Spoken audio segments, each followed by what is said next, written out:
الحمدللہ رب العالمین والصلاة والسلام علی سید المرسلین اما بعد فاعوذ باللہ من الشیطان الرجیم بسم اللہ الرحمن الرحیم پڑھیے الصلاة والسلام علیک یا رسول اللہ وعلی آلک واصحابک یا حبیب اللہ الصلاة والسلام علیک یا نبی اللہ وعلی آلک واصحابک یا نور اللہ۔ فرمانے آخری نبی رسول ہاشمی صلی اللہ تعالی علیہ وسلم جسے کوئی اہم حاجت درپیش ہو وہ مجھ پر کثرت سے درود شریف پڑھے، کیونکہ درود پاک دکھ، درد اور مصیبتوں کو دور کرتا اور رزق میں اضافہ کرتا ہے۔ جب بھی کوئی مشکل آئے، پریشانی آئے، تکلیف آئے، ٹینشن آ جائے تو اس کا بار بار اظہار کرنے سے ٹینشن دور نہیں ہو جاتا۔ کوئی بھی مشکل آتی ہے بندہ سبھی کو بتاتا پھرے، بار بار ذکر کرتا رہے کہ یار بڑی مشکل میں ہوں، بڑی پریشانی میں ہوں۔ شاعر کہتے ہیں نا کہ دکھوں نے تم کو جو گھیرا ہو تو درود پڑھو، دکھوں نے تم کو جو گھیرا ہو تو درود پڑھو، جو حاضری کی تمنا ہو تو درود پڑھو۔ تو جب ٹینشن دور کرنے کا، مشکل دور کرنے کا، پریشانی دور کرنے کا وظیفہ مل گیا ہے، چابی مل گئی ہے، تو پھر فضول باتیں کرنے کی بجائے ہمیں درود پاک کی کثرت کرنی چاہیے۔ صلو علی الحبیب صلی اللہ تعالی علی محمد صلی اللہ علیہ وسلم۔ آج میں آپ کو اللہ کے ایک نبی کا واقعہ سنانا چاہتا ہوں۔ یہ واقعہ قرآن مجید میں بہت تفصیل کے ساتھ موجود ہے، اور یہ واقعہ ایسا ہے کہ میں ان نبی علیہ الصلوۃ والسلام کے عمل کا نام لوں تو نبی علیہ الصلوۃ والسلام کا نام آپ کے ذہن میں خود ہی آ جائے گا۔ یعنی انہوں نے وہ عمل ایسا کیا کہ اب ان کے نام کے ساتھ وہ عمل ایک خاص ٹیگ بن گیا ہے۔ اور اگر میں اب عمل بتاتا ہوں، نام آپ خود بتائیں گے۔ اور ان کا عمل تھا کہ ان کے اندر کمال صبر تھا۔ اب یہ صبر کرنے والے نبی کون ہیں؟ صبر ایوب علیہ السلام۔ مشہور ہے دنیا میں کہ ایوب علیہ السلام کا جو صبر ہے وہ ضرب المثل بن گیا، وہ ایگزامپل بن گیا۔ صبر تو بہت سارے لوگوں نے دنیا میں کیا، مصیبتیں تو بہت سارے اللہ والوں پر آئیں، مگر حضرت ایوب علیہ الصلوۃ والسلام کو اس قدر کمال کا صبر جو ان کا تھا، تو کیا واقعہ ہے۔ تو آج مشکلیں ہیں، پریشانیاں ہیں، ٹینشن ہیں، لوگ جب پریشان ہوتے ہیں تو صبر کا دامن تھامنے کی بجائے نارملی بے صبری، شکوے اور شکایات کی طرف جاتے ہیں۔ تو زندگی میں جب بھی کوئی معاملہ آئے نا، ہمیں اللہ کے کلام کی طرف رجوع کرنا چاہیے، اللہ والوں کی سیرت کی طرف رجوع کرنا چاہیے، اور رب کریم کے جو منتخب ترین بندے ہیں، دنیا کے افضل ترین جو افراد ہیں، وہ انبیاء کرام علیہ الصلوۃ والسلام ہیں۔ تو ہمیں جب بھی کوئی پرابلم آئے، جب بھی کوئی مسئلہ درپیش ہو، پہلے دیکھیں اللہ والوں نے اس موقع پر کیا کیا تھا، قرآن کیا کہتا ہے، حدیث کیا کہتی ہے، تو پھر زندگی میں چیزیں آسان ہو جاتی ہیں۔ تو حضرت ایوب علیہ الصلوۃ والسلام کی سیرت کے بارے میں جانتے ہیں کہ آپ حضرت اسحاق علیہ الصلوۃ والسلام کی اولاد میں سے ہیں، اور ان کی والدہ حضرت لوط علیہ الصلوۃ والسلام کے خاندان سے ہیں۔ اللہ تعالیٰ نے آپ کو ہر طرح کی نعمت سے نوازا تھا۔ آپ حسن و صورت والے بھی تھے، یعنی آپ کو اللہ پاک نے بہت خوبصورت بھی بنایا تھا، اور اللہ کریم نے مال بھی بہت دیا، اولاد نے بھی کثرت دی، یعنی ویل آف لائف تھی، خوبصورتی بھی ہے، مال بھی ہے، اولاد بھی ہے۔ اچھا، پھر ظاہر مال تھا تو گھر بھی تھے، جانور بھی تھے۔ اس زمانے میں جو ویلتھ ہوتی تھی، جو پیسہ ہوتا تھا، وہ جانوروں کی صورت میں ہوتا تھا۔ آج کل لوگ گاڑیاں رکھتے ہیں، سونا زیورات رکھتے ہیں، اس زمانے میں جانور ہوتے تھے۔ بلکہ اب بھی اگر پاکستان کے بھی آپ انٹیریئر کے ایریا میں چلے جائیں، گاؤں گوٹھ میں جائیں، تو لوگ اپنا مال و دولت سے جانور ہی خرید رہے ہوتے ہیں۔ ان کے نزدیک یہی ان کا جو ہے وہ جو بھی ان کا کاروبار ہوتا ہے اور مال ہوتا ہے۔ اب آپ پر امتحان آیا، آزمائش آئی، اور وہ آزمائش کیسے آئی کہ پہلے آپ کا مکان گرا، اور خاندان کے جتنے افراد تھے اور آپ کے بیٹے تھے، جتنے بھی آپ کے بیٹے تھے نا، وہ سب اس مکان کے تلے دب کر انتقال کر گئے۔ اللہ اکبر۔ آپ کو آ کر خبر دی جاتی گئی کہ حضور آپ کا مکان گر گیا ہے، آپ کے بچے دب گئے اور دب کر ان کا انتقال ہو گیا ہے۔ آپ فرماتے تھے میرا کیا ہے، جس کا تھا اس نے لے لیا، جب تک اس نے مجھے دے رکھا تھا وہ میرے پاس تھا، جب اس نے چاہا اس نے واپس لے لیا، اسی نے دیا تھا نا۔ تھوڑی دیر بعد خبر آئی کہ آپ کے جتنے جانور تھے، ہزارہا اونٹ تھے، بکریاں تھی، ریوڑ کے ریوڑ تھے، سارے جانور جو ہیں وہ مر گئے۔ کسی نے آ کر کہا کہ اب آپ کی جتنی دولت تھی، جتنے جانور تھے، وہ بھی مر گئے۔ سبحان اللہ، آپ اللہ کا شکر بجا لاتے، کہتے یا اللہ جو رب کا تھا اس نے واپس لے لیا، اسی کا تھا، جتنی دیر چاہا میرے پاس رہا، واپس لے لیا اس نے۔ میں اپنے رب کی رضا پر راضی، میں اس امتحان پر راضی ہوں۔ اللہ اکبر۔ اب کیا ہوا کہ آپ کی تمام کھیتیاں اور جو باغات تھے، بہت بڑی زمینیں تھی، بڑے بڑے کھیت تھے، وہ بھی سارے کے سارے برباد ہو گئے۔ کسی نے آ کر بتایا کہ حضور اب تو کھیت بھی گئے، اب باغات بھی گئے۔ آپ نے فرمایا کہ جس کا تھا اس نے لے لیا، میں اس کی رضا پر راضی ہوں۔ جب تک میرے پاس تھا وہ میرے پاس تھا، اب رب نے واپس لینا چاہا تو اس نے لے لیا۔ اب he was empty handed، یعنی اب کچھ بھی نہیں تھا، نہ بچے ہیں، نہ مال ہے، نہ جانور ہے، نہ مکان ہے۔ مگر حضرت ایوب علیہ السلام کی زبان پر پھر بھی شکر ہے، اب بھی شکر ہے، شکوہ نہیں ہے کہ اللہ میں تیری رضا پر راضی ہوں۔ لیکن ابھی امتحان ختم نہ ہوا تھا، اور اس امتحان کے پیچھے بعض مفسرین نے ایک اور قول بھی نقل کیا کہ شیطان نے حضرت ایوب علیہ السلام کو دیکھ کر اللہ کی بارگاہ میں کہا کہ مولا یہ تیرا بندہ اس لیے تیرا شکر گزار ہے کہ تو نے اسے بڑا نوازا ہے، بڑا مال دیا ہے، اولاد دی ہے، گھر دیا ہے۔ اب رب کریم نے حضرت ایوب پر امتحان بھیجا تاکہ پتہ چلے کہ میرے نیک بندے امتحان کے بعد بھی صبر کرتے ہیں۔ لیکن اب سب چلا گیا نا، تو شیطان نے کہا کہ ابھی جان تو باقی ہے نا، صحت تو باقی ہے۔ اللہ اکبر۔ مزید آزمائش آئی اور یہ ہوا کہ آپ کو بیمار کر دیا گیا، مبارک جسم پر بڑے بڑے آبلے پڑ گئے، پھوڑے جس کو کہتے وہ پڑ گئے۔ اس حال میں آپ کے سارے دوست بھی آپ کو چھوڑ کے چلے گئے۔ آج کل ویسے بھی حال ایسا ہی ہے جناب، جب تک پیسہ ہے، شہرت ہے، آپ کے پاس کوئی مال ہے تو آس پاس بہت سارے لوگ ہوتے ہیں، مگر جب یہ سب چیزیں چلی جائیں نا تو بعض اوقات ایسی کنڈیشن میں اپنے اور پرائیوں کی جانچ بھی ہو جاتی ہے کہ اب کون کھڑا ہے۔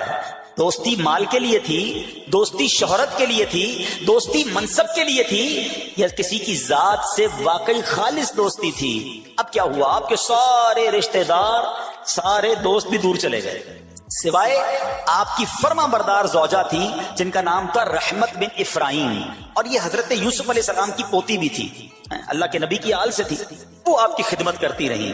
اب جسم پر پھوڑے ہیں، آبلے ہیں، ایک بیوی ہے، نہ پیسہ ہے، نہ مال ہے، نہ بچے ہیں، واٹ ایور جو تھا سب ختم، مگر زبان ہے کہ اس پر پھر بھی اللہ کا ذکر جاری ہے، پھر بھی شکر جاری ہے، پھر بھی صبر ہے۔ بات کرنا آسان ہے جناب، مشکل آئے اور صبر کرے بندہ، اصل امتحان یہ ہے۔ زباں پر شکوائے رنجو علم لایا نہیں کرتے، زباں پر شکوائے رنجو علم لایا نہیں کرتے، نبی کے نام لیوا غم سے گھبرایا نہیں کرتے۔ ہم میں سے کسی پر ایسی آزمائش نہیں آئی نا، چھوٹی موٹی آزمائشیں تو آتی رہیں گی۔ ایک بات یاد رکھنا، یہ زندگی کی جو گاڑی ہے نا، یہ مسائل کے پہیوں پر ہی چلتی ہے۔ ہمیں بعض اوقات کسی کی گاڑی، کسی کا مکان، کسی کا خوبصورت چہرہ، کسی کی مسکراہٹ دیکھ کر لگتا ہے یار یہ تو دنیا کا سب سے سخی آدمی ہے۔ ایسا نہیں، تو یہ نہ سمجھے کہ سارا جہان جناب سخی ہے اور میں اکیلا دکھی ہوں، ایسا نہیں ہوتا، بلکہ ہر اس جہاں میں تقریباً ہر بندہ ایسا ہوتا ہے جس کے ساتھ کوئی نہ کوئی دکھ لگا ہوا ہوتا ہے، کوئی نہ کوئی پریشانی ہے، کسی کو مال کی پریشانی، کسی کو روزگار کی پریشانی، کسی کو بیماری لگی ہے، کسی کو اور ٹینشن ہے۔ تو یہ کبھی بھی نہ سوچے کہ میں زندگی گزاروں گا اور کوئی ٹینشن نہیں آئے گی۔ تیار رہو امتحان کے لیے، امتحان ضرور آنا۔ اب کمال یہ ہے کہ اس امتحان میں پاس کون ہوتا ہے۔ حضرت ابراہیم پر امتحان آیا، زبان پر صبر ہے، شکر ہے، شکوہ نہیں ہے۔ اب کیا ہوا کہ آپ کا سال ہاں سال تک یہ محال رہا، یہ 2-4 مہینے کا پرابلم نہیں تھا، کئی سال تک آپ بیمار رہے۔ آپ کی زوجہ جو ہے وہ خدمت کرتی رہی۔ اچھا یہاں ایک غلط فہمی دور کر دوں کہ کچھ لوگ یہ کہتے ہیں، یہ کتابوں میں پتہ نہیں کچھ کتابوں میں لکھ دیا گیا کہ حضرت ایوب علیہ السلام کو معاذ اللہ کوڑ کی بیماری ہو گئی تھی۔ ایسا بالکل نہیں تھا، کوڑ کی بیماری نہیں ہوئی تھی، بلکہ نہ کوڑ ہوا نہ جزام ہوا، آپ کو جسم پر پھوڑے پھنسیاں جن کو کہتے ہیں آبلے نکل آئے تھے، کیونکہ کوڑ کی بیماری وہ ہوتی ہے کہ جس سے لوگ نفرت یا حقارت کرتے ہیں۔ اللہ کے کسی بھی نبی کو کبھی بھی کوئی ایسی بیماری نہیں ہوئی جس کی وجہ سے لوگ اس سے حقارت یا نفرت کریں یا دور بھاگیں، کیونکہ اللہ نے ان نفوس قدسیہ کو، ان نیک بندوں کو، ان منتخب شخصیات کو لوگوں کی ہدایت کے لیے بھیجا ہے۔ ان کو کبھی کوئی ایسی چیز نہیں ہوئی کہ جس سے لوگ گھن کھا کر دور بھاگیں، تو یہ بالکل غلط ہے۔ البتہ آپ کے جسم پر آبلے تھے، پھوڑے تھی، اور اللہ اکبر، آپ اس حال میں کیا رب سے عرض کرتے تھے؟ آپ عرض کرتے تھے، قرآن میں یہ الفاظ موجود ہیں، انی مسنی الضر وانت ارحم الراحمین۔ ترجمہ کیا ہے؟ مجھے تکلیف پہنچی اور تو سب مہر والوں سے بڑھ کر مہر والا ہے، رحم کرنے والوں میں سب سے بڑھ کر رحم کرنے والا ہے۔ یعنی اللہ کی بارگاہ میں یہ عرض کرتے تھے، یا اللہ تکلیف پہنچی ہے، رحم تو نے کرنا ہے، تو ارحم الراحمین ہے۔ زمانے سے نہیں کہتے تھے۔ یہاں ایک اور پرابلم ہے، میں کوئی مسئلہ ہوتا ہے، پرابلم آتی ہے، ہم ساری دنیا سے کہتے ہیں یہ مسئلہ ہو گیا، یہ پرابلم ہو گئی۔ نہیں، ساری دنیا میں سے کوئی آپ کا مسئلہ حل نہیں کر سکتا۔ اس سے بات کرو نا جو مسائل کو حل کرنے والا ہے، اس سے عرض کرو نا جو مصیبت کو دور کرنے والا ہے۔ ادھر ادھر جانے کی بجائے پرابلم یہ ہے، جب بھی مشکل آتی ہے ہم سب کے پاس جاتے ہیں، ہم رب کے پاس نہیں جاتے ہیں۔ جاؤ اس کے پاس جو حل المشکلات ہے، جو مصیبتوں کو حل کرنے والا ہے، اس کی بارگاہ میں فریاد کرو۔ وہ شاعر کتنی پیاری بات لکھتے ہیں نا، یہ بہت سارے لوگوں کے لیے درس ہے جو اپنی پرابلمز کے لیے دنیا والوں کے پاس جاتے ہیں۔ ارے اگر پکارنا ہے تو اللہ کی بارگاہ میں پکارو، التجا کرنی ہے تو اللہ کے حبیب سے عرض کرو نا۔ شاعر لکھتے ہیں، کسی کا احسان کیوں اٹھائیں، کسی کو حالات کیوں بتائیں، کسی کا احسان کیوں اٹھائیں، کسی کو حالات کیوں بتائیں، تمہیں سے مانگیں گے تم ہی دو گے، تمہارے در سے ہی لو لگی ہے۔ ہم اللہ کی بارگاہ میں عرض کریں، اللہ کے حبیب کی بارگاہ میں لو لگائیں۔ دنیا والوں کے پاس کچھ نہیں رکھا، لیکن ہم دنیا والوں کو بتا کر اپنے صبر کا ثواب بھی ضائع کر دیتے ہیں۔ دیکھو حضرت ایوب علیہ السلام کا صبر، کسی سے نہ کہا، اللہ کی بارگاہ میں عرض کرتے رہے۔ اب آپ کی آزمائش کا وقت پورا ہوتا ہے، دعا کرتے رہے، التجا کرتے رہے، صبر کرتے رہے۔ حکم ہوا کہ اپنا پاؤں زمین پر مارو۔ حضرت ایوب علیہ السلام نے پاؤں زمین پر مارا تو زمین سے ایک چشمہ پھوٹ اٹھا۔ حکم الہی سے حکم دیا گیا کہ اب اس پانی سے غسل کرو۔ آپ نے جب اس پانی سے غسل کیا تو آپ کی تمام بیماریاں دور ہو گئی۔ پھر آپ 40 قدم چلے، دوبارہ زمین پر قدم مارنے کا حکم دیا۔ قدم مارتے ہی ایک اور خوبصورت لذیذ ٹھنڈے پانی کا چشمہ نمودار ہوا۔ پانی ٹھنڈا، میٹھا اور لذیذ تھا۔ اب آپ نے وہ پانی پیا تو آپ کے باطن میں نور ہی نور پیدا ہو گیا، اور آپ کو اعلیٰ درجے کی صحت و نورانیت حاصل ہو گئی۔ اور سنو، میرا رب تو قادر ہے نا، اللہ تعالیٰ نے آپ کی وہ ساری اولاد جو دب کر کئی سال پہلے مر گئی تھی، انتقال فرما گئے تھے، اللہ نے ان تمام اولاد کو پھر زندہ فرما دیا، اور آپ کی بیوی کو دوبارہ جوانی بخشی، اور اب اس کے بعد بھی آپ کی کثیر اولاد ہوئی۔ سنو سنو، جو جانور چلے گئے تھے نا، اللہ نے مویشی، اسباب، وہ خزانہ اس سے زیادہ آپ کو پھر سے عطا فرما دیا۔ صبر کیا تھا نا۔ ان اللہ مع الصابرین۔ اچھا، یاد سب کو ہے یہ آیت، بچپن سے یاد ہے، اللہ صابروں کے ساتھ ہے، صبر کرنے والوں کے ساتھ ہے، مگر صبر کرنا نہیں ہے۔ امتحان آنا ہے تو صبر کرنا نہیں ہے، آیت سب کو پتا ہے۔ اچھا، جس کے ساتھ پرابلم ہو جائے نا، اس کو بھی بندہ درس دینے جا رہا ہوتا ہے، بھائی صبر کرنا، اللہ آپ کو صبر دے، لیکن جب اس پر امتحان آتا تو یہ صبر کرتا نہیں ہے۔ دوسروں کو درس دے رہا تھا، آج تیری باری آئی ہے نا، صبر کا دامن نہ چھوڑیں۔ میں آپ کو ایک بات سوال پوچھنا چاہتا ہوں، آج کل ہم بڑے لوگوں سے تعلقات کیوں بنانے کی کوشش کرتے ہیں؟ یار جب کوئی مشکل ٹائم آئے گا نا تو یہ بندہ کام آئے گا، یہ پیسے والا دوست ہے، یہ اس کے تعلقات بہت ہیں، اس کی گورنمنٹ میں بات ہے، اس کی وکیلوں میں بات ہے، 4-5 ایسے دوست ہونے چاہیے۔ یہ ڈاکٹروں کے اندر بڑی اچھی اس کی دوستی ہے، کوئی ڈاکٹر کا بھی کام آئے گا تو یہ بندہ کام آ جائے گا۔ ہم دنیا والوں سے تعلقات اس لیے بناتے ہیں تاکہ یار مصیبت آئے تو یہ بندہ کام آئے، اور نارملی اکثر ایسا ہوتا ہے کہ جس سے امید رکھی ہوتی ہے مصیبت کے وقت وہ غائب ہو جاتا ہے۔ لیکن رب خود قرآن میں فرما رہا ہے، ان اللہ مع الصابرین، صبر کر لو، اللہ کی رحمت تمہارے ساتھ ہو جائے گی۔ اب میں آپ سے سوال کرتا ہوں، دنیا کے تعلقات ہوں یہ ضروری ہے یا یہ فائدہ مند ہے، یا بندہ صبر کر لے تو اللہ کی رحمت ساتھ ہو جائے، سارے غم ویسے ہی دور ہو جائیں گے؟ صبر، اس کو نہیں چھوڑنا ہے۔ تو حضرت ایوب علیہ السلام کی زندگی میں ایک اور واقعہ یہ ہوا کہ جب آپ بیمار تھے، آپ کو پتہ ہے جب بندہ بیمار ہوتا ہے تو بعض اوقات اس کی طبیعت میں کیفیات بھی ہوتی ہیں، تو آپ نے اپنی زوجہ کو پکارا، تو آپ کی زوجہ کچھ دیر میں حاضر ہوئی تو آپ نے جلال میں آ کر اس کو 100 درے، اپنی زوجہ کو 100 کوڑے مارنے کی قسم کھا لی۔ اب جب صحت آ گئی تو قسم تو آپ نے کھائی ہوئی تھی، تو اب کیا کرتے؟ اس بیوی نے تو خدمت بھی بہت کی تھی، اب اسے کوئی خاص کیفیت تھی، آپ نے قسم اٹھا لی تھی۔ سبحان اللہ، ایوب علیہ السلام کو اللہ کریم نے قرآن میں کیا حکم دیا کہ اے ایوب، آپ ایک یعنی 100 جس کو کہتے ہیں تنکے، 100 تنکوں والی جھاڑو لیں اور اس جھاڑو کو ایک مرتبہ اپنی بیوی کو مار دیجئے تو آپ کی قسم جو ہے وہ پوری ہو جائے گی، یعنی قسم کا کفارہ نہیں دینا ہوگا۔ اللہ اکبر، اللہ نے اس نبی علیہ السلام کی فرما بردار بیوی کی جو سزا تھی یا جو معاملہ تھا اس کو کتنا آسان فرما دیا۔ تو رب کریم نے قرآن مجید فرقان حمید میں اس کو کس طرح بیان فرمایا، وَخُذْ بِيَدِكَ ضِغْثًا فَاضْرِب بِهِ وَلَا تَحْنَثْ، فرمایا کہ اپنے ہاتھ میں ایک جھاڑو لے کر اسے مار دے اور قسم نہ توڑ۔ اِنَّا وَجَدْنَاهُ صَابِرًا، فرمایا ہم نے اسے صابر پایا۔ نعم العبد، کیا اچھا بندہ۔ اِنَّهُ اواب، بے شک وہ بہت رجوع لانے والا ہے۔ ارے آج دنیا کسی کو کہے یہ صبر والا ہے، حضرت ایوب کی شان دیکھو کہ رب فرما رہا ہے قرآن میں اِنَّا وَجَدْنَاهُ صَابِرًا، اور ہم نے ایوب کو صبر کرنے والا پایا، صابر پایا۔ اللہ حضرت ایوب کے صبر کے صدقے ہمیں بھی صابرین میں شامل فرما لے۔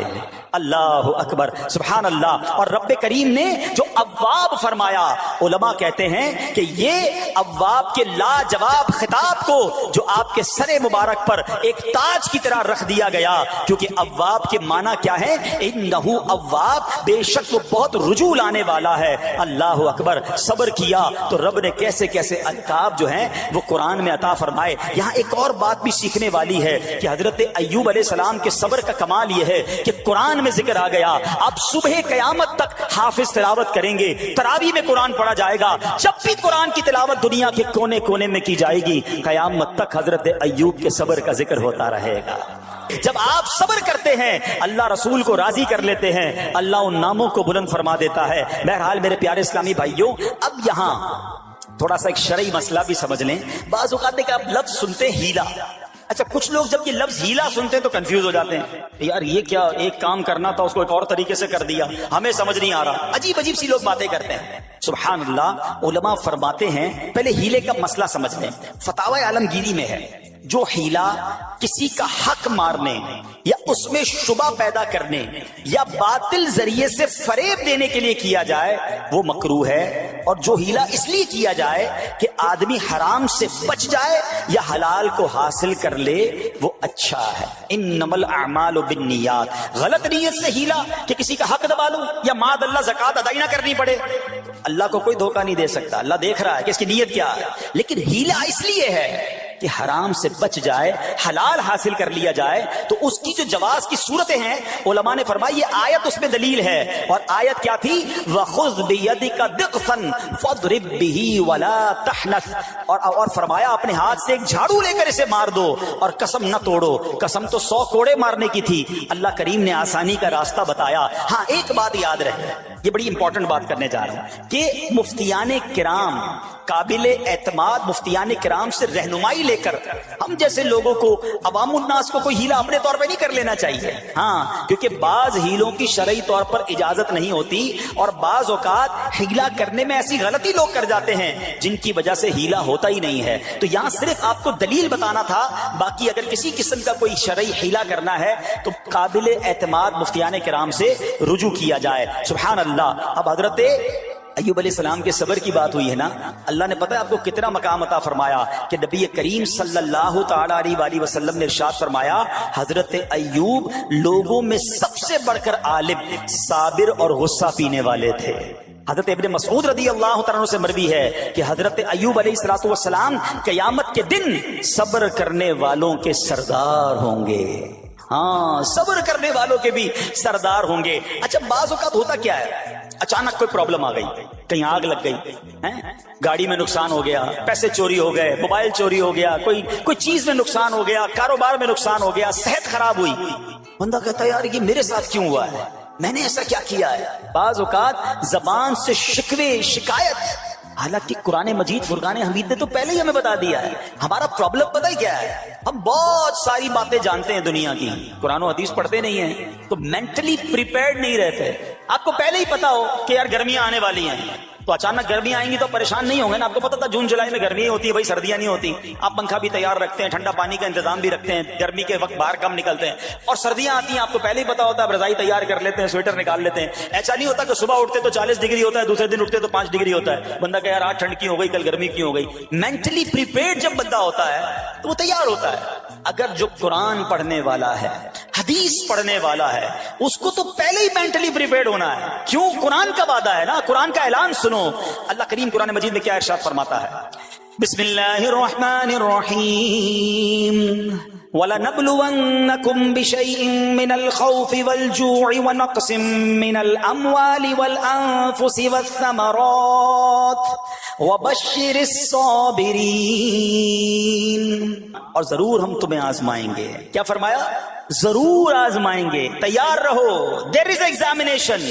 اچھا آزمائش کن کن چیزوں کی ہوگی؟ سبحان اللہ، قرآن نے لسٹ بھی دے دی ہے کہ آزمائش کیا ہوگی. فرمایا کچھ ڈر سے، اچانک خوف آ جاتا ہے نا، کوئی دشمن آ جاتا ہے، کوئی دھمکی دے رہا ہوتا ہے، اچانک حالات خراب ہو جاتے ہیں، دل میں خوف بیٹھ جاتا ہے. پھر فرمایا بھوک سے، مال کم ہو گیا، تنگی آ گئی تو بھوک سے. پھر فرمایا کچھ مالوں اور جانوں اور پھلوں کی کمی سے. کبھی کاروبار میں نقصان ہوگا، کبھی کسی کے باغات ہے تو باغ فصل اجڑ سکتی ہے، آپ کو کوئی نقصان ہو سکتا ہے، کسی جگہ آگ لگ سکتی ہے، اور جانوں کی کمی سے بیماری بھی آ سکتی ہے. مگر آگے کیا فرمایا؟ وَبَشِّرِ الصَّابِرِينَ. خوشخبری سنا ان صبر والوں کو. اور جب سبحان اللہ یہ ایگزام آتا ہے نا، جو اس ایگزام سے نکل جاتا ہے تو رب نے فرمایا خوشخبری ہے. اللہ اکبر. ہم نے زندگی میں دیکھا ہے جس نے مصیبت پر صبر کیا، اللہ کی رضا پر راضی رہا، اللہ نے مشکل سے بھی نکالا اور پہلے سے اسے زیادہ عطا فرما دیا. ہمارا پرابلم یہ ہم ٹیسٹ میں فیل ہو جاتے ہیں. جیسے امتحان شروع ہوا، واویلا شروع، شور شروع، شکوے شروع، سب کو بتانا. حالانکہ کر کوئی نہیں سکتا لیکن سب کو بتائیں گے. نہ کرو ایسا، میں جانوں میرا رب جانے، مجھے کیوں کسی کو بتانا. ہاں وہ کریم ہے، وہ دیکھ رہا ہے کہ میرا بندہ صبر کر رہا ہے. سبحان اللہ. حضرت سیدنا امام ابو جعفر محمد بن جریر طبری تفسیر طبری میں اس آیت مبارک کے تحت فرماتے ہیں، یعنی ہم تمہیں دشمن کے خوف، قحط سالی، شدید بھوک و فقر و فاقہ، فصلوں کی کمی، مقاصد کے حصول میں مشکلات، کفار سے جنگ کے دوران افرادی قوت میں کمی اور اہل و عیال کی موت وغیرہ کے ذریعے آزمائیں گے. اور یہ سب چیزیں بطور امتحان ہوں گی تاکہ تمہارے سچے جھوٹوں سے اور اہل بصیرت منافقوں سے جدا ہو جائیں. یعنی اس ٹیسٹ میں پتا چل جائے گا کون اللہ والا ہے، کون صبر والا ہے، کون اللہ کی رضا پر راضی رہنے والا ہے. سنو سنو، جب یہ تکلیف آتی ہے نا تو اس کا پھر اجر کتنا ملتا ہے. شہنشاہ نبوت، مخزن جود و سخاوت صلی اللہ تعالی علیہ وسلم نے ارشاد فرمایا، جو دنیا میں ہی اپنی ہر خواہش کی تکمیل کر لے تو یہ چیز آخرت میں اس کے اور اس کی خواہش کے درمیان آڑ اور پردہ بن جائے گی. اور جو مالداروں کی زینت کی طرف اپنی نگاہیں دراز کرے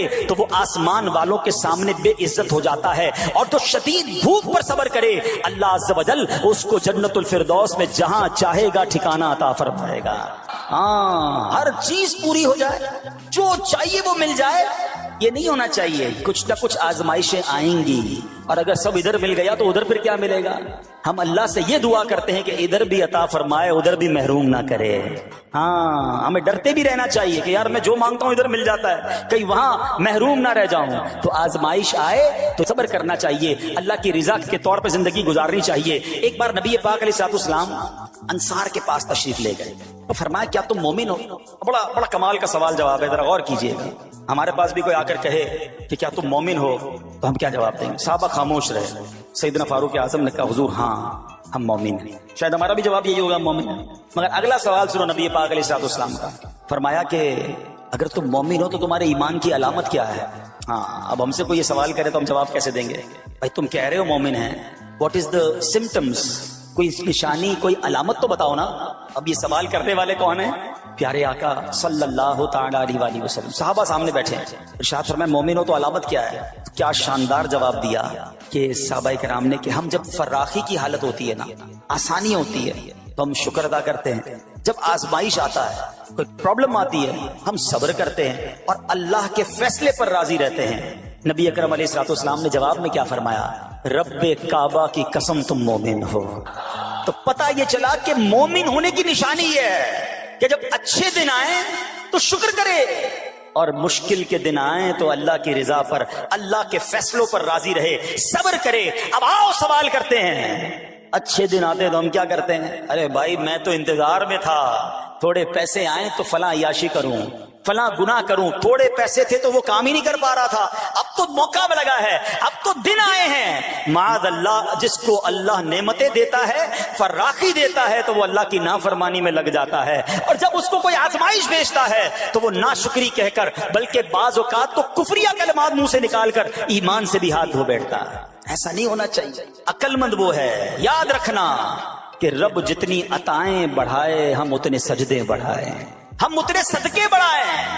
دیکھو نا دنیا میں کیا ہوتا ہے، آپ کو کوئی تحفہ دے، آپ کیا کہتے ہیں؟ شکریہ، جزاک اللہ۔ دوبارہ تحفہ دے، آپ کہتے ہیں بہت مہربانی۔ تیسری بار دے، بندہ کہ یار یہ تو مجھ پر کتنا مہربان ہے۔ اتنی مہربانیاں، ناراض نہیں ہونا چاہیے۔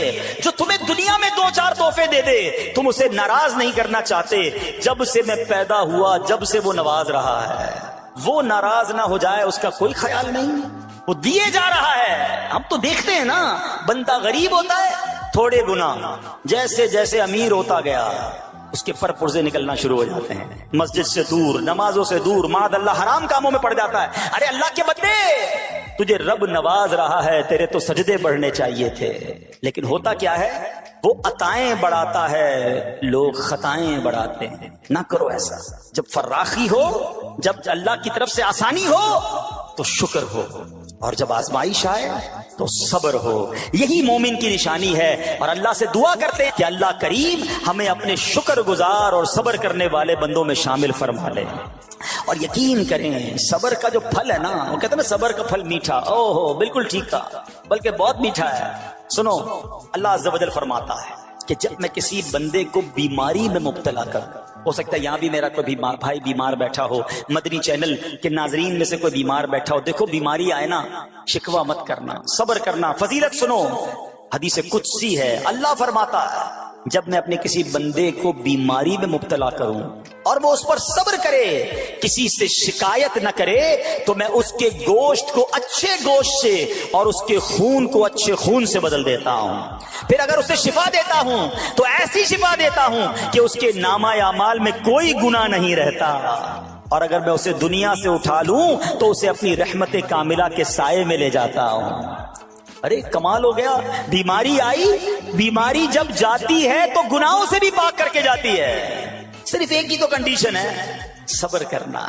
بیماری آئی، صبر کرنا، ہاں کسی سے بات نہ کریں، شکوہ نہ کریں، اللہ کی بارگاہ میں عرض کریں مولا تیری مہربانی، ہاتھ میں درد ہے باقی جسم تو سلامت ہے، اے اللہ آنکھ میں درد ہے باقی جسم تو سلامت ہے، اے اللہ گردوں میں پرابلم ہے میرا باقی جسم تو سلامت ہے، یہ بھی تیری مہربانی ہے۔ اللہ کرے کہ ہم شکر گزار بندے بن جائیں، کیونکہ یہ بیماری تو ہمارے گناہ معاف کروانے آئی تھی، مگر افسوس یہ ہے کہ جو گناہ معاف کروانے والا کام ہمارے ساتھ ہوا اس میں بھی ہم نے اللہ کو ناراض کر دیا اور شکوے شکایات کی۔ سنو سنو، اس نے اخلاق کے پیکر نبیوں کے تاجور صلی اللہ تعالی علیہ وسلم نے ارشاد فرمایا، ابھی تو صرف بیماری کی بات ہوئی نا، اب آؤ اگر کسی کو کاروبار میں نقصان ہو گیا، کسی کے پیسے کم ہو گئے، کسی کی جان و مال کا کوئی نقصان ہوا، کوئی آگ وغیرہ لگ گئی، سنو اللہ کے حبیب علیہ الصلوۃ والسلام فرماتے ہیں کہ اللہ ارشاد فرماتا ہے، پھر حدیث قدسی ہے کہ جب میں اپنے کسی بندے کے بدن یا اس کے مال یا اس کی اولاد کی طرف کوئی سختی بھیجوں، پھر وہ صبر جمیل کے ساتھ اس کا استقبال کرے تو قیامت کے دن مجھے اس سے حیا آئے گی کہ میں اس کے لیے میزان قائم کروں یا اس کا نامہ اعمال کھولوں۔ ہائے ہائے ہائے، سمجھتے ہو اس کا مطلب؟ اللہ فرما رہا ہے مجھے حیا آئے گی کہ اپنے بندے سے اب کیا حساب لوں۔ جب آزمائش بھیجی تھی تو اس نے صبر کیا تھا، اس نے شکوہ نہیں کیا تھا۔ خدا کی قسم میں آپ سے پوچھتا ہوں، میرا کوئی نقصان ہو جائے اور قیامت کے دن میرا نامہ اعمال نہ کھولا جائے، مجھے اللہ کی بارگاہ میں حساب نہ دینا پڑے، مجھے بتاؤ یہ دنیا کے حساب نقصان کی کیا حیثیت ہے اگر ادھر بخشا جائے۔ سنو تو صحیح، رب فرما رہا ہے کہ مجھے حیا آتی ہے کہ اس کے لیے میزان قائم کروں یا اس کا نامہ اعمال کھولوں۔ ارے یہ ساری دنیا کی دولت، یہ ساری دنیا کی آسائشیں ایک طرف، اگر قیامت کے دن حساب کتاب میں آسانی مل جائے، اللہ بلا حساب جنت میں داخل کر دے، اس سے بڑھ کر کوئی نعمت نہیں۔ مگر آج افسوس یہ ہوتا ہے کہ اگر کسی پر امتحان آتا ہے، وہ اس امتحان میں فیل ہو جاتا ہے۔ اس حدیث میں ایک لفظ استعمال ہوا صبر جمیل کے ساتھ۔ اب یہ بھی بڑا مسئلہ ہے کہ لوگوں کو یہی نہیں پتا کہ صبر جمیل ہے کیا۔ لوگ کہتے تو بہت ہیں اللہ پاک آپ کو صبر جمیل عطا فرمائے، اب اس سے پوچھو بھائی صبر جمیل کی تعریف کیا ہے، تو پھر تعریف نہیں پتا ہوتی۔ یہ کسی جمیل بھائی کا صبر نہیں ہے کہ جس کو صبر جمیل کہا جاتا ہے۔ صبر جمیل کی تعریف سمجھو۔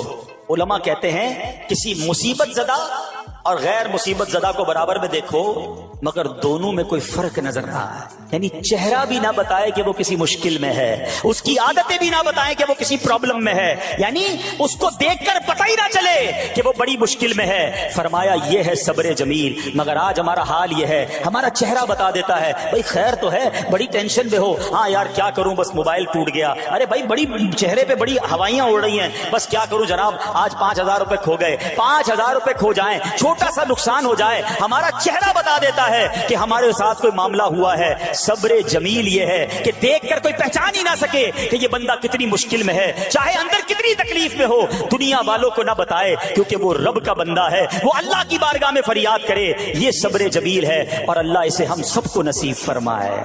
ہاں یہ بڑی کمال کی بات ہے۔ ہم کیا کرتے ہیں سارے جہان کو بتاتے ہیں، اچھا پھر آخر میں لوگ کہتے بھی ہیں جب پورے محلے کو بتا دیا نا، پھر اس کے بعد کہتے ہیں بس کیا کریں بھائی صبر ہی کر رہے ہیں۔ اب آپ صبر نہیں کر رہے حضرت، ہاں آپ کا صبر چلا گیا، آپ نے ساری دنیا کو تو بتا دیا۔ صبر یہ ہے کہ صبر پہلے صدمے پر ہوتا ہے، جیسے آپ کو کوئی صدمہ لگا نا، اب آپ جانے رب جانے، نہ بتائیں کسی کو، ٹھیک ہے وہ الگ بات ہے، آپ کسی کو دعا کے لیے کہہ دیں، لیکن بڑا نقصان ہو گیا، بڑی مشکل ہو گئی، بڑی پریشانی ہو گئی، اس سے حل تو کوئی نہیں ہونا۔ اچھا ہمارا ماجرا ایک اور بھی بڑا عجیب ہے، مشکل ہو جائے تو سب کو بتاتے ہیں، آسانی ہو جائے تو پھر کسی کو نہیں بتاتے۔ 5,000 کا نقصان سارے محلے کو پتا ہے، 50,000 کا فائدہ ہوا پھر کسی کو بتایا آپ نے؟ نہیں یار بتاؤں گا تو نظر لگ جائے گی، گھر والوں کو تو بالکل بھی نہیں بتاؤں گا، خرچہ بڑھا دیں گے۔ گھر والوں کو ساری ٹینشن کی خبریں جا کے دے رہے ہوتے ہیں، مارکیٹ میں بڑا نقصان ہو گیا، آج بڑا مندہ ہے، ارے بھائی کاروبار بالکل نہیں ہے، تاکہ گھر والوں کا خرچہ روک سکے، اور جیسے ہی کاروبار اچھا ہو گیا گھر جاتے پھر بھی وہی والا منہ بنا لیتے ہیں تاکہ ان کو پتہ نہ چلے میں بڑے پیسے کمانے لگا ہوں۔ یہ نہ کیا کریں۔ ہاں ٹینشن آپ کسی کو بتا کر اپنا صرف ثواب ضائع کرتے ہیں، باقی کچھ نہیں ہوتا، کرنا رب نے ہے۔ اور یہ اگر آزمائش میرے درجے بلند کرنے آئی ہے، اگر یہ آزمائش مجھے اللہ کے قریب کرنے آئی ہے تو پھر تو اس کا استقبال ہونا چاہیے نا۔ ہاں ہمارے بزرگان دین تو آزمائشوں کا استقبال کیا کرتے تھے۔ اور سنو یہاں ہو سکتا ہے کہ میرا کوئی نابینا بھائی بیٹھا ہو، بعض اوقات ایسا بھی ہوتا ہے کہ اچانک کسی کی بینائی چلی جاتی ہے، آنکھیں ٹھیک ہوتی ہیں اور اچانک ایکسیڈنٹ ہوا یا کوئی واقعہ ہوا ہے، بہت بڑی آزمائش۔ اللہ اس آزمائش سے ہمیں محفوظ رکھے۔ مگر دیکھو میرے رب کی شان دیکھو، جب بھی کوئی تکلیف آتی ہے نا بندہ صبر کرے، اس تکلیف کا اجر تیار ہے، اس کا کمال سے اس کی رحمت تیار ہے، رحمت کی برسات تیار ہے۔ سنو اللہ فرماتا ہے کہ اے جبرائیل جب میں اپنی کسی بندے کی بینائی لے لوں تو اس کا اجر یہ ہے کہ میں اسے اپنے دیدار سے مشرف فرماؤں گا۔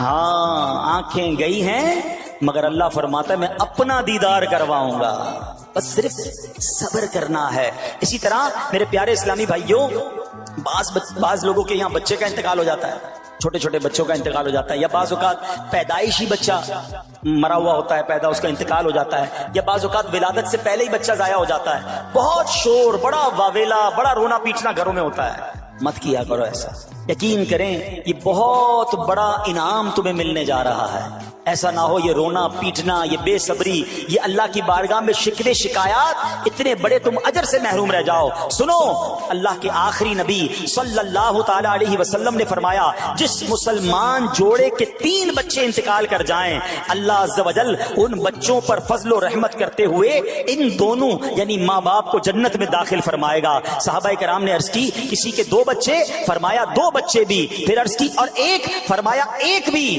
پھر فرمایا اس ذات کی قسم جس کے قبضہ قدرت میں میری جان ہے، جس عورت کا کچا بچہ فوت ہو جائے یعنی حمل ضائع ہو جائے اور وہ اس پر صبر کرے تو وہ بچہ اپنی ماں کو اپنی ناف کے ذریعے کھینچتا ہوا جنت میں لے جائے گا۔ یہ تو جنت کا ٹکٹ تھا، مگر شکوے شکایات الامان والافیس، گھر میں موت میت کو نقصان ہو جائے، ہماری عورتیں ہمارے گھر کے افراد وہ واویلا کرتے ہیں، معاذ اللہ بعض اوقات تو کفریہ کلمات زبان پر ہوتے ہیں. معاذ اللہ ثم معاذ اللہ. کہتے ہیں کہ اللہ کو ہمارا ہی گھر ملا تھا, اتنے چھوٹے بچے کا کیا قصور تھا. استغفر اللہ. یہ تمہارے جملے, ایک تو گھر میں مصیبت پہلے ہی آئی ہوئی ہے اور تم اللہ پر اعتراض کر کے معاذ اللہ اللہ کو ظالم کہہ کے اپنا ایمان بھی ضائع کر بیٹھے. یہ تو اس سے بڑی مصیبت ہو گئی نا. تو نہ کریں ایسا. سیکھو. آج میں نے آپ کے سامنے حضرت ایوب علیہ السلام کی سیرت اور قرآنی واقعہ بیان کیا کہ سب کچھ چلا گیا مگر وہ اللہ کی رضا پر راضی تھے. رب نے انہیں صبر کرنے والا بندہ بھی فرمایا اور ساری نعمتیں پہلے سے زیادہ عطا فرما دی. ہاں بالکل نوازا جائے گا. صبر کا دامن اگر نہ چھوڑیں. سنو ہمارے اسلاف کیسے صبر کرتے تھے. حضرت سیدنا فتح موصلی رحمت اللہ تعالی علیہ کی زوجہ محترمہ رضی اللہ تعالی عنہا کا پاؤں پھسل گیا اور ان کا ناخن ٹوٹ گیا. وہ مسکرانے لگی. اللہ اکبر. کبھی کبھی ہمارا بھی ناخن ٹوٹا ہوگا, بہت تکلیف ہوتی ہے. ناخن ٹوٹے تو جان نکل جاتی ہے مگر آپ مسکرانے لگی. کسی نے پوچھا کہ آپ کو ناخن ٹوٹنے کا درد نہیں ہوا, آپ مسکرا رہی ہیں؟ تو فرماتی ہیں کہ اس درد پر جو ثواب ملے گا نا, مجھے درد پر صبر کروں گی اور جو مجھے اس پر ثواب ملے گا تو اس ثواب کے تصور نے میرے درد کی تلخی کو دور کر دیا. ہائے ہائے ہائے, یہ ہے اللہ والے. ہاں صبر کرنا کوئی ان سے سیکھے. میرے پیارے اسلامی بھائیوں, احادیث میں روایتوں میں یہ مضمون ملتا ہے کہ اللہ کریم کی بارگاہ میں بندے کا کوئی درجہ رکھا ہوتا ہے. یعنی اللہ کی رضا یہ کہ بندہ اس سٹیج تک پہنچ جائے, اس درجے تک پہنچے, مگر وہ نماز کے ذریعے, روزوں کے ذریعے, عبادتوں کے ذریعے اس درجے تک نہیں پہنچتا. پھر اللہ اس پر آزمائش بھیجتا ہے کہ میرا بندہ صبر کر لے تاکہ صبر کر کے اس درجے کو حاصل کر لے. ہائے ہائے, یعنی مجھ پر کوئی آزمائش آئی تھی میرے درجے بڑھانے, مگر ہائے میری بے صبری کہ میں نے وہ درجہ پانے کا موقع ضائع کر دیا, میں نے وہ ثواب پانے کا موقع ضائع کر دیا. خدا را یاد رکھنا, اگر کسی آزمائش سے گزر رہے ہو تب بھی, اور اگر آئندہ کوئی آزمائش آئے, صبر کا دامن نہ چھوڑنا. یہ تصور کر لینا کہ یہ میرے گناہ معاف کرنے کا ذریعہ بن رہا ہے, یہ میرے درجے بڑھانے کا ذریعہ بن رہا ہے. اور سنو, جب مصیبت آئے تو پڑھنا کیا ہے. رسول اللہ صلی اللہ تعالی علیہ وآلہ وسلم نے فرمایا, جو مصیبت کے وقت انا للہ و انا الیہ راجعون کہتا ہے تو اللہ عز و جل اس کی پریشانی دور فرما دیتا ہے اور اس کے کام کا انجام اچھا فرماتا ہے اور اسے ایسا بدل عطا فرماتا ہے جس پر وہ راضی ہو جاتا ہے. تو یہ پڑھ لیں, لیکن شکوہ دنیا والوں کو بتانے کی حاجت نہیں. اچھا, وہ جو میں بات کر رہا تھا کہ تکلیف سب کو بتانی ہے اور راحت کے بارے میں کسی کو کوئی شکر کرتا ہوا نظر نہیں آتا. ایک بار ایک شخص کے سر پر جو ہے نا وہ تکلیف ہوئی نا, سر میں درد ہو, اس نے پٹی باندھی اور گھومنے لگا. اس زمانے میں حضرت رابعہ بصریہ رضی اللہ رحمت اللہ تعالی علیہ, اللہ کی بہت بڑی ولیاں ہیں, آپ نے اس کو دیکھا کہ کیوں پٹی باندھی ہے؟ وہ کہتا سر میں درد تھا اس لیے پٹی باندھی ہے. بات تھوڑی سی باریک ہے, سمجھدار لوگ سمجھیں گے. اس لیے پٹی باندھی ہے کہ سر میں درد تھا. اللہ اکبر. اس اللہ والی نے پتہ ہے کیا کہا؟ آپ کہتی ہیں کبھی صحت کی پٹی بھی باندھی ہے. یہ جملہ ہے بڑا سمجھنے والا ہے. یعنی اللہ نے اتنے دنوں تک صحت میں رکھا تو کسی کو نہیں بتایا, اور تھوڑے دنوں کی تکلیف آئی تو پٹی باندھ کے سب کو بتانے چلا ہے کہ رب نے بیمار کیا ہے. ہاں, ہمیں اللہ کریم کی طرف سے آزمائش ہمیشہ تھوڑی آتی ہے. اگر اپنی زندگی کا ہم پورا عرصہ کیلکولیٹ کریں نا کہ بھئی ایک 40 سال کا کوئی بندہ ہو گیا تو کتنے دن ہوئے 40 سال میں؟ ٹھیک ہے, ایک بار کبھی بیٹھ کے اکیلے میں حساب کرنا کتنے ہزار دن میں نے دنیا میں گزارے, کتنے دن بیمار رہا, تو شاید چند دن, 100 دن, 50 دن, 200 دن بنیں گے. کئی ہزار دنوں میں سے اگر چند دن اللہ نے مجھ پر آزمائش ڈالی تو ہزاروں دن راحت بھی تو ڈالی نا, صحت بھی تو عطا فرمایا. اتنے دن جس رب نے چھاؤں میں کھڑا کیا, اگر تھوڑی دیر کے لیے دھوپ آئی ہے تو مجھے شکوہ نہیں کرنے چاہیے. یاد رکھنا, ہر رات کے بعد صبح ہے, ہر دھوپ کے بعد چھاؤں ہے. اگر تم انتظار کرو گے تو رب ایسی رحمت تم پر نازل کرے گا, اپنے غیب کے خزانوں سے عطا فرمائے گا. قرآن میں رب نے وعدہ کیا ہے, وَمَن يَتَوَكَّلْ عَلَى اللَّهِ فَهُوَ حَسْبُهُ, جو اللہ پر بھروسہ کرے اللہ اس کے لیے کافی ہے. مگر ہمارا پرابلم یہ ہے کہ جب مشکل آتی ہے اب یہ ساری باتیں بھول کر بس شکوہ, شکایات اور پریشانی میں چلے جاتے ہیں. ارے آپ اس مصیبت کو اللہ کی طرف سے نعمت سمجھ لو, اللہ کی طرف سے یہ سمجھ لو کہ میرے گناہ معاف کروانے, میرے درجات بلند کرنے کے لیے آیا ہے. اچھا, اب ایک اور بات, بعض اوقات شیطان ہے نا وہ کسی کے دماغ میں وسوسہ ڈالتا ہے کہ یار جب میں نمازیں نہیں پڑھتا تھا نا تب تو اتنا پریشان نہیں رہتا تھا، جب سے نمازیں شروع کی، دعوت اسلامی کے اجتماع میں آنے لگا، مدنی قافلوں میں سفر شروع کر دیا، اب تو میں نے کچھ ذمہ داری بھی لینا شروع کر دی ہے، ارے میں نے جب سے امامہ پہنا ہے، یہ داڑھی رکھ لی ہے، میری کوئی اسلامی بہن سن رہی ہے کہ میں بے پردہ گھومتی تھی تو کوئی اتنا ٹینشن نہیں تھا، اب میں نے جناب پردہ کرنا شروع کیا ہے، قرآن پڑھنا شروع کیا ہے تو ٹینشنیں شروع ہو گئی ہیں۔ اب شیطان بعض لوگوں کے ذہنوں میں یہ وسوسہ ڈالتا ہے کہ میں تو دین کے قریب ہو رہا ہوں، اللہ کے قریب ہو رہا ہوں، اور مجھ پر آزمائشیں کیوں آ رہی ہیں؟ سنو سبحان اللہ، اللہ کے حبیب علیہ الصلوۃ والسلام کی کیا شان ہے۔ اعلیٰ حضرت ایسے ہی نہیں کہتے کہ میں نثار تیرے کلام پر ملی یوں تو کس کو زبان نہیں، وہ سخن ہے جس میں سخن نہ ہو، وہ بیان ہے جس کا بیان نہیں۔ میرے آقا نے کم و بیش 1450 سال پہلے یہ مسئلہ سالو کر دیا۔ حضرت سیدنا سعد بن ابو وقاص رضی اللہ تعالیٰ عنہ فرماتے ہیں کہ میں نے عرض کی یا رسول اللہ صلی اللہ تعالیٰ علیہ وسلم، سب سے زیادہ مصیبتیں کن لوگوں پر؟ گلی مکاتی نا، پنجابی میں کہتے ہیں نا گالی بات ہی ختم کر دی۔ حضور یہ بتائیں سب سے زیادہ مصیبتیں کن لوگوں پر آئیں؟ پیارے آقا نے فرمایا انبیاء پر۔ اللہ اکبر، اللہ کے سب سے قریب تو انبیاء ہے نا، انبیاء پر، پھر ان لوگوں کے بعد جو لوگ بہتر ہیں، پھر ان کے بعد جو بہتر ہیں۔ سنو اب اگلا جملہ، بندے کو اپنی دینداری کے اعتبار سے مصیبت میں مبتلا کیا جاتا ہے۔ اگر وہ دین میں سخت ہوتا ہے اس کی آزمائش بھی سخت ہوتی ہے، اگر وہ دین میں کمزور ہوتا ہے تو اللہ عز و جل اس کی دینداری کے مطابق اسے آزماتا ہے۔ بندہ مصیبت میں مبتلا ہوتا رہتا ہے یہاں تک کہ اس کے دنیا میں ہی اس کے سارے گناہ بخش دیے جاتے ہیں۔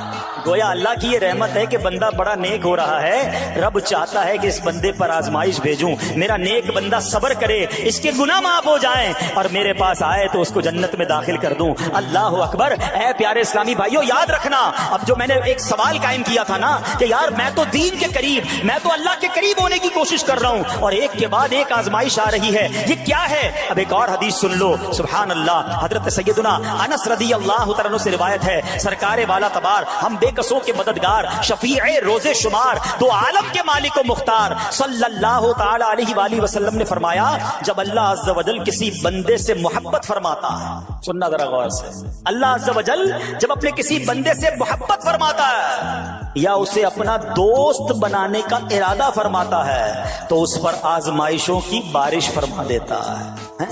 سوال ہے نا کہ میں اللہ دوست بھی بنا رہا ہے، اللہ کریم اس پر محبت بھی فرما رہا ہے اور آزمائشیں بھی بھیج رہا ہے۔ دوست پر آزمائشیں کون بھیجتا ہے؟ دوست کو تو راحتیں ڈالی جاتی ہیں۔ ہائے ہائے، اب یہی تو امتحان ہے، یہی تو چیک ہے۔ سنو، نبی پاک فرماتے ہیں جب اللہ اس پر آزمائش بھیجتا ہے نا تو بندہ اپنے رب کو پکارتا ہے، اے میرے رب عز و جل، تو اللہ فرماتا ہے میرے بندے تو جو کچھ مجھ سے مانگے گا میں تجھے عطا فرماؤں گا، تو جلد ہی تجھے دے دوں گا اور اسے تیری آخرت کے لیے ذخیرہ کر دوں گا۔ سبحان اللہ، یعنی اللہ والوں کو آزمایا جاتا ہے، ان کے درجات بلند کیے جاتے ہیں، ان کے گناہ معاف کیے جاتے ہیں۔ تو اے میرے پیارے اسلامی بھائیوں، کبھی بھی یہ ذہن میں خیال مت لانا کہ یار میں دین میں قریب آ رہا ہوں، میری آزمائشیں بڑھ رہی ہیں، سمجھ لو امتحان شروع ہو گیا ہے، ٹیسٹ شروع ہو گیا ہے، اب اس ٹیسٹ میں مجھے کامیاب ہونا ہے اور اللہ کے مزید قریب جانا ہے۔ زندگی میں جو گناہ ہو گئے ہیں یہ میرے گناہوں کا انشاءاللہ کفارہ بن جائے گا، میرے درجات کی بلندی کا سبب بن جائے گا۔ اللہ سے عرض کرنا،